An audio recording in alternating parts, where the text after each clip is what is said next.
ನಮಸ್ಕಾರ ಎಲ್ಲರಿಗೂ. ನಾನು ನಿಮ್ಮ ಭವ್ಯ ಚೇತನ್. ಇವತ್ತು ನಾನು ಪ್ರೆಸೆಂಟ್ ಮಾಡ್ತಾ ಇದ್ದು casual wear. Last 1 week back ನಾನು ಮಾಡಿದ್ದೆ. ಐಟಮ್ ಕಮ್ಮಿ ಇತ್ತು, ತುಂಬಾ ಬೇಗ ಸೋಲ್ಡ್ ಔಟ್ ಆಯ್ತು. ಸೊ ಅದನ್ನ ರೀಸ್ಟಾಕ್ ಮಾಡಿಸಿ ಅಂತ ತುಂಬಾ ಜನ ಕೇಳ್ತಿದ್ರು. ಅದಕ್ಕೆ ಇವತ್ತೊಂದು ಸ್ವಲ್ಪ ಜಾಸ್ತಿ ಐಟಮ್ಸ್ ನ ರೀಸ್ಟಾಕ್ ಮಾಡಿದ್ದೀನಿ. ಒಳ್ಳೊಳ್ಳೆ ಕಲರ್ಸ್ ಸಹ ಇದರಲ್ಲಿ ಬಂದಿದೆ. ನೋಡ್ತಾ ಇರ್ಬೋದು. ಇನ್ನೊಂದ್ಸಲ ಹೇಳ್ತಾ ಇದ್ದೀನಿ, ಇದು ಬಂದ್ಬಿಟ್ಟು ಫುಲ್ ಒಂದ್ ಸೈಡ್ ಕಲಂಕಾರಿ ಬಂದಿದೆ, ಇನ್ನೊಂದ್ ಸೈಡ್ ಬುಟ್ಟ ಬಂದಿದೆ. ಬಾರ್ಡರ್ ಅಲ್ಲಿ ನಿಮ್ಗೆ ಬಾರ್ಡರ್ ಬಂದಿದೆ. ಇದು ಸೆರಗ್ ಬರುತ್ತೆ. ನಿಮಗೆ ಬ್ಲೌಸ್ ಬಂದ್ಬಿಟ್ಟು ಇದೇನಿದೆ ಸೇಮ್ ಅದ್ರದ್ದು ರನ್ನಿಂಗ್ ಅಲ್ಲಿ ಬ್ಲೌಸ್ ಬಂದಿದೆ. ಇದರಲ್ಲಿ ಯಾವ ಕಲರ್ಸ್ ಇದೆ ಅಂತ ಅಂದ್ಬಿಟ್ಟು ನೋಡೋಣ ಬನ್ನಿ.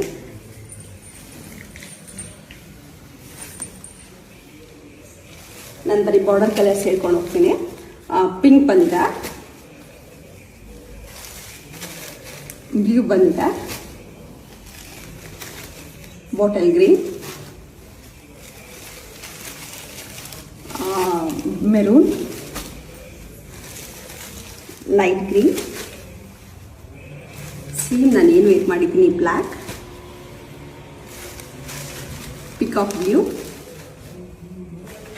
ಮತ್ತೆ ಪರ್ಪಲ್. ಇದು ಲಾಸ್ಟ್ ಟೈಮ್ ಈ ಒಂದು ಕಲರ್ ಇರಲಿಲ್ಲ. ಈ ಕಲರ್ ಇದಕ್ಕೆ ಹೊಸದಾಗಿ ಹ್ಯಾಡ್ ಆಗಿದೆ. ಇದ್ರ ಪ್ರೈಸ್ ಬಂದ್ಬಿಟ್ಟು 899 ಆಗುತ್ತೆ. ಯಾರಿಗೆ ಯಾವ ಕಲರ್ ಇಷ್ಟ ಆಯ್ತು ಅಂದ್ಬಿಟ್ಟು ನನಗೆ ಒಂದು ಸ್ಕ್ರೀನ್ ಶಾಟ್ ತೆಗೆದು ಕಳಿಸಿದ್ರೆ ಕೊರಿಯರ್ ಮಾಡ್ಕೊಡ್ತೀನಿ. ಮನೆಗೆ ಬಂದೋಡೋರ್ಗು ಮನೆಗೂ ಸಹ ಬಂದು ನೋಡ್ಬೋದು. Thank you so much.